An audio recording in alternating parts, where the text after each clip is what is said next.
بسم اللہ الرحمن الرحیم ایاک نعبد و ایاک نستعین۔ السلام علیکم، میں منیر شاکر۔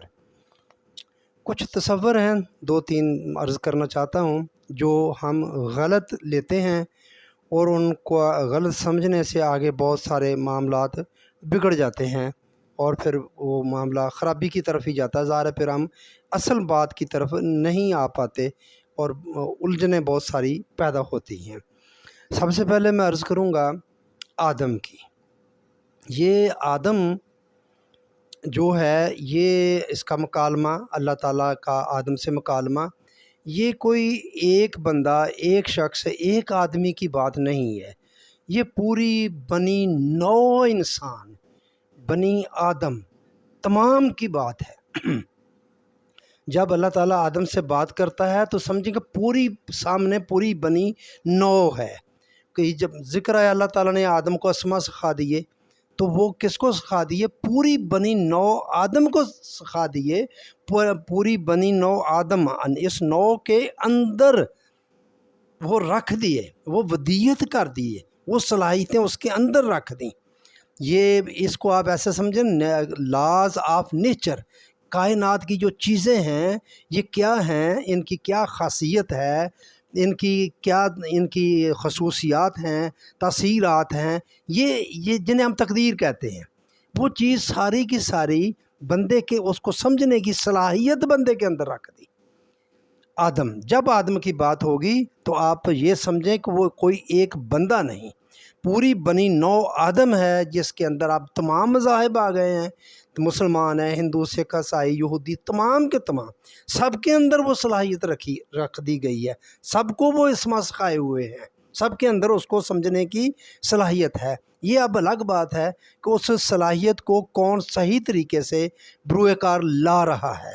فی الحال تو ایسا ہی نظر آتا ہے کہ ہم سے بہتر وہ یہودی اور عیسائی جو ہیں اور ہندو ہے، وہ ان صلاحیتوں کو بہتر طور پر بروئے کار لا رہا ہے اور آگے بڑھ رہا ہے، وہ ان کی وہی ترقی کا نام ہے۔ کبھی ہم میں بھی تھی، کبھی ہم بھی تھے، ہم میں صلاحیتیں تھیں، وہ جاگر تھیں، ہم ان کے ذریعے ہم بھی غالب رہے، مسلمان غالب رہے ہیں دنیا پر، بہت رہے۔ یہ صلاحیت کہنے کا مطلب کہ بنی آدم یا آدم کی بات، بنی آدم تو اولاد ہو گئی، آدم کا جہاں ذکر ہے تو یہ ایک بندے کا ذکر نہیں ہے۔ میں اس کی قرآن سے ایک اور مثال، یہ ایک سورہ نحل ہے، شہد کی مکھی، تو اللہ تعالیٰ شہد کی مکھی کی خصوصیت بتاتا ہے، اس کے کام طریقہ کار کا ذکر فرماتا ہے کہ یہ اڑتی ہے، جگہ جاتی ہے، پھولوں کا رس چوستی ہے، آ کر شہد بناتی ہے، تمہارے لیے اس میں تمہارے لیے شفا ہے، اس کا ساری کارگزاری جو ہے وہ ذکر فرماتا ہے۔ تو کوئی ایک مکھی تو نہیں، کوئی خاص ایک مکھی تو نہیں تھی نا جس کا روز یہ کام کرتی تھی۔ اب وہ دیکھیں جو کام بتایا گیا ہے، تمام کی تمام شہد کی مکھیاں، پوری نوع جو ہے شہد کی مکھیوں کی، وہ کام کرتی ہے جس کا وہ ذکر ہے۔ آگے چھوٹی بڑی مکھی یہ الگ بات ہوگی، شہد بنانے کا جو پروسیس ہے وہ سب کا ایک جیسا ہے، تو وہ بنی نوع، پوری نوع شہد کی مکھیوں کی، اس کا ذکر ہے، پوری کا، ایک مکھی کا نہیں۔ اسی طرح یہ آدم کسی ایک شخص کا ذکر نہیں، اس میں پوری نوع کا ذکر ہے۔ تو یہ بات آدم کی۔ آگے میں تھوڑی سی بات لمبی ہو جائے گی، آدم کی تخلیق، یہ بات بھی ہمارا تصور غلط ہے۔ اللہ تعالیٰ نے کوئی ایک بت بنایا پہلے مٹی سے، تو پھر اس میں پھونک ماری تو وہ اٹھ بیٹھا اور کہا، فرشتوں سے کہا جب میں کہوں گا کہ تم اس کو سجدہ کرنے تو تم سجدے میں گر جاؤ، سارے گر گئے اور ابلیس نے سجدہ نہیں کیا۔ میرے بھائیو، یہ بات ابھی ہمیں سمجھانے کے لیے اللہ تعالیٰ کو بت شت نہیں بناتا، یہ بات دیکھیں کدھر جاتی ہے۔ یہ سارا کچھ اس دنیا میں ادھر ہی ہوا۔ وہ جو پھونک ماری تو جو روح پھونکی وہ بھی کوئی جان نہیں، یہ روح یہ تو جانوروں میں بھی ہے، یہ پرندوں میں بھی ہے، گندے کیڑوں میں بھی ہے، سب میں ہی یہ تو جان یا روح جسے ہم بولتے ہیں وہ ہے۔ جو آدم کی بات ہے نا، جو ہم آدم میں یہ پھونک ماری تو وہ کوئی اور چیز، الگ چیز ہے، وہ عقل ہے، وہ ارادہ اور اختیار ہے، وہ شعور ہے، وہ جو آدم کو دیا، جس کی وجہ سے اس کو فضیلت ملی ہے۔ یہ تمام یا اکثر مخلوق پر آدم کو فضیلت دی گئی ہے، بنی کہتے ہیں نا ہم، بندہ انسان اشرف المخلوقات کا فکرہ بولتے ہیں، کس وجہ سے ہے؟ اس وجہ سے ہے، وہ جو چیز دی گئی، جو پھونکی گئی، اس وجہ سے یہ اشرف المخلوق ہے، اور اسی وجہ سے اس کا حساب کتاب ہے۔ ارادہ اور اختیار دیا، راستے بتائے، باقی ہر چیز کی جو ہدایت ہے اس کے اندر ہے۔ شہد کی مکھی جیسے پیدا ہوگی، آپ نے اس کے اندر پہلے سے ہدایت اللہ نے ڈالی ہوئی ہے، دی ہوئی ہے۔ ہر جانور، شیر جس طرح رہتا ہے، اس نے گھاس نہیں کھانی، گوشت کھانا ہے، بکری ہے اس نے گھاس ہی کھانی ہے، جس طرح رہتی ہے۔ پرندے ہیں مختلف، وہ دیکھیں ایک پرندہ خاص قسم کا جو بناتا ہے اپنا گھونسلہ، کتنا اس کا مضبوط قسم کا، وہ سارے اس کے پرندے اسی طرح ہی بنائیں، وہ ان کی ہدایت ان کے اندر ہے۔ آدم کی ہدایت، اتنی ہدایت جتنی پرندوں یا جانوروں کے اندر ہے اتنی اس کے اندر بھی ہے، لیکن جو یہ اشرف المخلوق اس کو جو بنایا تو اس کو جو عقل دی ہے، پھر اس کا مطلب یہ اس ہدایت، اس کی ہدایت خارج سے ہے، باہر سے ہے، جو وہ ہدایت باہر سے ملتی ہے اس کو۔ باہر سے کیسے اللہ تعالیٰ نے اس کا بندوبست فرمایا؟ وہ فرمایا انبیاء کرام کے ذریعے، ان پر کتابیں نازل کر کے، عقل دی اس وحی کو سمجھنے کے لیے، ارادہ اور اختیار دیا اس کو، اب تمہاری مرضی ہے، اس پر جس پر دل چاہے چلو، تمہاری مرضی ہے، اگر اس پر چلو گے یہ فائدے، اگر اس پر نہیں چلو گے تو یہ نقصانات۔ میں صرف سر دست آپ کو آدم کانسیپٹ کے بارے میں بتانا چاہتا ہوں کہ یہ جو تصور ہے، اور یہ بھی میں تھوڑا سا عرض کر دوں، یہ آدم جو کہتے ہیں نا پہلا بندہ ہی پیغمبر علیہ السلام بولتے ہیں ہم، یہ ٹھیک نہیں ہے، ضروری نہیں ہے۔ پیغمبروں کا سلسلہ اس وقت شروع ہوا جب انسانوں کا گروہ موجود تھا، پہلے موجود تھا، وہ شروع ہو گئے، پیدا ہونے شروع ہو گئے۔ ہم نے پہلے کے بندے کا نام آدم رکھ دیا، ہو سکتا ہے اس کا نام ہی آدم ہو، ٹھیک ہے، لیکن پیغمبر پہلا جو ہے وہ اس وقت آیا جب پہلے گروہ ایک تھا۔ پھر گروہ میں کیا ہوا؟ گروہ میں اختلاف پیدا ہوا۔ یہ سورہ بقرہ کی 213 نمبر ہے، تم پہلے ایک ہی کنبہ تھے، ایک ہی امت تھے، پھر تم میں اختلاف پیدا ہوئے، تو اس اختلاف کو ختم کرنے کے لیے اللہ تعالیٰ نے کتابوں کے ذریعے انبیاء کرام پر کتابیں نازل کر کے انبیاء کرام کو بھیجنے کا سلسلہ شروع کیا، اس کی ہدایت کا سلسلہ شروع کیا۔ جو اللہ تعالیٰ نے فرمایا نا، تیری ہدایت، بندے کی ہدایت بھی اللہ کے ذمہ ہے، اور اس کے رزق کا بھی بندوبست اللہ کے ذمہ ہے۔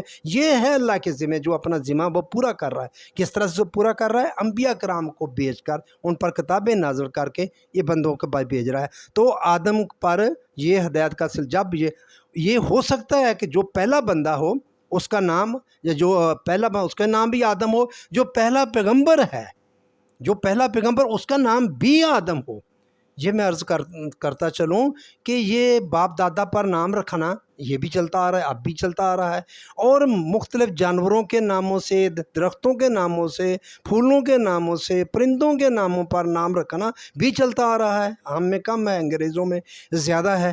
تو آدم جو کہا کہ آدم اگر پیغمبر ہے، اگر پہلا پیغمبر آدم ہے، تو وہ ضروری نہیں کہ پہلا بندہ جو ہے وہ بعد میں آنے والا بندہ جس کا نام آدم ہو، آدم ہے، ہو سکتا ہے وہ پیغمبر ہو، لیکن جب پیغمبری شروع ہوئی ہے، پیغمبری جب شروع ہوئی ہے، کتابیں نازل ہونا شروع ہوئی ہیں، جو سب سے پہلا پیغمبر ہے، اس وقت پہلے آلریڈی انسان تھے، انسانوں کا گروہ تھا، اس گروہ میں اختلاف کو پیدا ہوا، اختلاف کا ذکر نہیں، لیکن آگے نظر یہ آتا ہے کہ معاش کا یہ اختلاف تھا، جھگڑا ہی سارا یہ ہے۔ صالح علیہ السلام کا بھی چراگاہیں تھی، موسیٰ علیہ السلام کا بھی آپ دیکھ لیں تو وہ بھی غلامی کی بات ہے، معاش کی بات ہے، اور بھی آگے چلتے جائیں ہیں، اور آپ کو سلیمان علیہ السلام، داؤد علیہ السلام، وہ ذکر آپ کو یہی ملے گا، اور 100 دمبیاں ایک دمبی، وہ یہی نظام کی بات تھی کہ اس وقت کسی کے پاس اتنا مال زیادہ، کسی کے پاس اتنا کم، یہ بات سمجھائی جائے، اس طرف میں نہیں جاتا، میں بات آپ کو صرف کانسیپٹ کلیئر کرنا چاہتا ہوں۔ آدم کا جو اللہ تعالیٰ نے آدم کے ساتھ بات کی ہے، یہ پوری نو کی بات ہے، پوری نو آدم کی بات ہے، اور صلاحیتیں جتنی دیں پوری نو انسانی کو وہ صلاحیتیں دیں، یہ آدم کی بات ہوگی۔ اور اس کی جیسے شہد کی مکھی ہے، نحل شہد کی مکھی ہے، وہ کوئی ایک شہد کی مکھی نہیں تھی، وہ خاص مکھی کو نہیں ذکر کیا ہے، بات تو وہاں سنگل مکھی کی ہے، لیکن پوری نو جو ہے مکھیوں کی، شہد کی جس طرح وہ بناتی ہے، جس طرح وہ پروسیس ہوتا ہے شہد کا، وہ جاتی ہے پھلوں کا رس چوستی ہے، واپس آتی ہے، اللہ تعالیٰ نے اس کا ذکر فرمایا۔ اسی طرح ہی وہ ایک مکھی نہیں، پوری نو شہد کی مکھیوں کی اس کا ذکر ہے، اور یہ ایک آدم نہیں، ایک بندہ نہیں، پوری نو کا ذکر ہے۔ یہ میں بات آپ کو بتانا چاہتا تھا، کہنا چاہتا تھا کہ یہ ہمارے تصور بہت سارے غلط ہیں۔ شہد کی مکھی، اس کی تو کوئی لمبی چوڑی کہانی ہم نے نہیں کوئی بنائی، بس اتنا ہی ہے، شہد تک کہ محدود رہے۔ شہد میں اللہ نے شفا رکھی ہو کہ سب کو اس پر ہے۔ آدم کے بارے میں ہم نے کئی چیزیں مطلب کر دی ہیں، بنا دی ہیں۔ تو خیر، آدم پوری نوع انسانی، پورے یہ جو نوع ہے وہ آدم کو جب بھی مخاطب کیا تو سمجھیں آپ پوری نوع کو مخاطب کیا۔ یہ بات میں نے آپ سے عرض کرنا تھی۔ ایک اور بات ہے، حضرت سلیمان علیہ السلام کے حوالے سے ان میں ایک ہدہد تھا۔ آپ کی سلطنت تمام پرندوں پر بھی تھی۔ چلیں جی، یہ آپ تھوڑا تصور کریں کہ کیا اس وقت کائنات میں جتنے بھی تمام پرندے تھے وہ وہاں اکٹھے ہو جاتے تھے؟ کبوتر، کوے، چڑیاں، کتنی قسمیں ہیں ان کی، اور کتنے پرندے ہیں، آپ میں کس کس کا نام لوں آپ کو؟ تو بہت، کیا وہاں سارے اکٹھے ہو جاتے تھے، سارے ادھر ہوتے تھے، یا ان کا کوئی ایک ایک جوڑا تھا وہ جو ادھر آ جاتا تھا ان کے پاس ہوتا تھا؟ کیا تھا یہ قصہ؟ وہ جو ہم ہدہد سے یہ ساری کہانی ہم نے لے لی ہے، اور یا اساطیر طائر سے بھی لے لی ہے، حالانکہ وہ اس کا ترجمہ گھوڑوں کے جھنڈ کو بھی یہ ایسا کہتے ہیں۔ خیر، ادھر ٹھہر جائیں، اور یہ ہدہد کی بات میں آپ سے کرنا چاہتا ہوں کہ ہدہد نہیں تھا لشکر میں، آپ ناراض ہوئے تو پھر وہ آ گیا تو اس نے خبر دی کہ فلاں بستی ہے، ایک وہاں ایک ملکہ ہے بلقیس، تو اس کی خبر دی آپ کو، تو پھر آگے بات جو بھی ہوئی۔ یہ ہدہد کیا ہے؟ یہ کیا وہ پرندہ ہے؟ نہیں میرے بھائیو، یہ پرندہ نہیں ہے۔ یہ میں عرض کر دوں، یہ حضرت سلیمان علیہ السلام کی جو انٹیلیجنس ہے، اس کا جو سربراہ ہے، اس کا نام ہدہد ہے، اس بندے کا نام ہدہد ہے۔ جیسا کہ میں نے عرض کیا، یہ نام چلتے آ رہے ہیں پرندوں کے نام پر، جانوروں کے نام پر، پھولوں کے نام پر، درختوں کے نام پر، یعنی کہ آپ فی الحال اس چیز کو ایسا سمجھیں جیسے یہ حضرت سلیمان علیہ السلام کے DGISI تھا، اس بندے کا نام ہدہد تھا، یعنی کہ انٹیلیجنس کا جو سربراہ تھا اس کا نام ہدہد تھا۔ ایسا نہیں تھا یہ کوئی پرندہ تھا۔ اور بھی اس کی آگے کہانی ہے، وہ زمین میں بتاتا تھا کہ پانی کہاں ہے، اور جنات سے وہ کھدوائی کرواتے تھے، کنویں کھدواتے تھے۔ تو میرے بھائیو، جنات کو بہتر پتہ ہونا چاہیے، جو ہمارا تصور ہے ان کو بہتر پتہ ہونا چاہیے کہ پانی کہاں ہے، یا ہدہد کو ہونا چاہیے؟ یہ تو نسل در نسل چلتی آ رہی ہیں ساری چیزیں۔ جتنی عقل ہدہد کو اس وقت تھی اتنی ہی اب ہے۔ پرندے جو بھی پرندے ہیں، یہ پہلے بہت عقل مند تھے، ان کو پتہ ہوتا تھا، اب نہیں پتہ ان کو۔ نہیں، ایسا نہیں ہے۔ اب وہ ہدہد دراصل وہ انٹیلیجنس، آپ کا جو محکمہ تھا، شعبہ تھا، اس کے اندر یہ بھی تھا کہ کنویں کھودنے ہیں، پانی دیکھنا ہے کہاں ہے، تو وہ ہدہد جو تھا وہ بتاتا تھا اپنی انٹیلیجنس کے ذریعے، جو بھی ان کے حالات ہوں گے، سائنس ہوگی اس وقت بھی ایسی، تو وہ تھا۔ اور پھر جنات کنویں کھودتے تھے۔ جنات کیا تھے؟ یہ جنگلی جو قبائل تھے، وہ قبائل جو تھے وہ آپ نے قابو کیے ہوئے تھے، اور ان سے وہ کام لیتے تھے، کنویں کھدواتے تھے ان سے۔ آپ دیکھیں کہ جن کو بہتر پتہ ہے کہ نیچے پانی، یہ ہدہد کو بہتر پتہ ہے، یعنی کہ وہ بتاتا ہدہد ہے، نکالتے کنویں کھودتے تھے جنات۔ یہ بھی ایک لمبی کہانی ہے جنات کا جو ہم نے بنایا۔ جنات ہیں، کوئی اس میں شک نہیں، پہلے مخلوق تھی آدم علیہ السلام سے پہلے، جب زمین بہت گرم تھی، کہا ہے نا اس کو ہم نے لو سے، آگ کے سے پیدا کیا ہے، تو آگ تو پھر جب زمین ایسی تھی، آگ کا گولا تھی، تو اس وقت جنات بھی تھے، وہ بھی کوئی مخلوق ہوگی، بالکل ہوگی، لیکن نظر نہیں آتی۔ ہم کیا بتا سکتے ہیں وہ کیسی ہے؟ ہمیں کیا پتا وہ درخت کی طرح تھی، جانوروں کی طرح تھی، پرندوں کی طرح تھی، کیسے تھی؟ کوئی پتہ نہیں ہمیں۔ کیا اختیارات تھے ان کے، اب کیا کر سکتے تھے، اب کیا کر سکتے ہیں، نہیں پتہ ہمیں، لیکن اتنا ضرور ہے کہ جنات تھے۔ بس یہ بات ہمیں اتنی بات سمجھ لینی چاہیے، اور اتنا ہی ہمارے لیے کافی ہے۔ تو میں یہ عرض کر رہا تھا، یہ ہدہد کی، یہ حضرت سلیمان علیہ السلام کی انٹیلیجنس کے سربراہ کا نام، بندے کا نام تھا، نہ کہ کوئی پرندہ تھا۔ اسی طرح ایک نمل کا ہم ذکر کرتے ہیں، نمل چونٹی، سورۃ نمل بھی ہے، چونٹی۔ تو میرے بھائیو، یہ بھی عورت کا نام ہے۔ یہ چلنے والی، زمین پر چلنے والی چونٹی کی بات نہیں ہے، یہ وہ نمل وہ ہے، وہ جو بستی، جس طرح یہ ملکہ بلقیس ہے، اس طرح وہ بھی ایک کوئی بستی تھی، اس کی ملکہ تھی، اس بستی کی جو ملکہ تھی اس کا نام نمل تھا۔ وہ نمل ہے، عورت کا نام نمل تھا، نہ کہ یہ چلنے والی چونٹی کا نام تھا۔ تو بس میں زیادہ یہی بتانا چاہتا، آپ کو کچھ تصور ہے، اور بھی اس طرح کے بہت سارے تصور ہوں گے جو ہم غلط طور پر لے رہے ہیں۔ ویسے تو بہت سارے تصورات ہیں اسلام کے جن کا نام اوپر اسلام ہی یا نیچے ان کے جو مفاہیم ہیں وہ بہت بدل دیے، اور بدلنے سے معاملات کہیں سے کہیں چلے گئے۔ دین رہا ہی نہیں، اسلام کا لیبل رہا دین اسلام کا، مگر وہ اصل میں دین نہیں رہا، وہ مذہب بن گیا۔ جب مذہب بن گیا تو پھر یہی بحث چل پڑی کہ یہ تو بندے اور اللہ کا درمیانی معاملہ ہے، تو یہ تو بندہ جانے یا اللہ جانے، تو اس میں آپ مداخلت نہیں کر سکتے۔ اسی لیے کرسچنلٹی میں انہوں نے عیسائیوں نے مذہب کو اور کلیسا کو یا کلیسا ریاست کو الگ الگ کر دیا، کیونکہ ان کے نزدیک وہ الگ چیز ہے، یہ الگ چیز ہے۔ تو دکھ اور افسوس المیہ یہ ہے، ہم نے بھی دین اسلام کو اسی طرح کا مذہب بنا دیا۔ جب مذہب بنا دیں گے تو پھر اسی طرح کرنا پڑے گا یہ بندے، اور حالانکہ یہ دین ہے، یہ دین ہے، یہ قانون ہے، یہ بندے کا تعلق بندوں سے بنانے کا نام ہے۔ اللہ تو بے نیاز ہے، ایک طرف ہم یہ کہتے ہیں کہ اللہ بے نیاز ہے، دوسری طرف ہم یہ نمازیں تسبیحات اور اس کو خوش کرنے کے لیے کرتے چلاتے کا بہت کچھ ہے، میں اس طرف نہیں جاتا۔ تو میں یہ بندے کا بندوں کے ساتھ وہ تعلق کیسے بنانا ہے، وہ اللہ کے احکامات کے تحت بنانا ہے، یہ ہے دین اسلام۔ تو پھر میرے بھائیو اس کو ہم یہ ذاتی معاملہ کیسے ہو گیا؟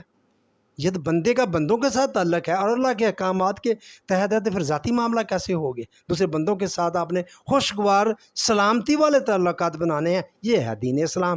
تو اس لیے یہ بڑا عجیب سا معاملہ بن گیا، کیونکہ انگریزی میں اس کو ریلیجن کہتے ہیں، جہاں بھی کوئی خانہ بنا ریلیجن، ہم کہتے ہیں مذہب میرا اسلام ہے، حالانکہ یہ مذہب نہیں ہے، یہ دین ہے، پورا ضابطہ ہے، یہ پرائیویٹ معاملہ نہیں، آپ کی مرضی نہیں کہ آپ اس پر چلیں یا نہ چلیں، کریں یا نہ کریں، نہیں، یہ لازمی ہے، اسے ڈھونڈنے کی ضرورت ہے، اصل دین کو ڈھونڈنے کی ضرورت ہے۔ خیر بہرحال یہ بات اور لمبی ہو جائے گی، تو میں آپ کو یہ بات دو تین جو کانسیپٹ ہیں یہ آپ کو بتانا چاہتا تھا کہ یہ کچھ اس طرح سے ہیں، اور ان کو اس طرح سمجھے۔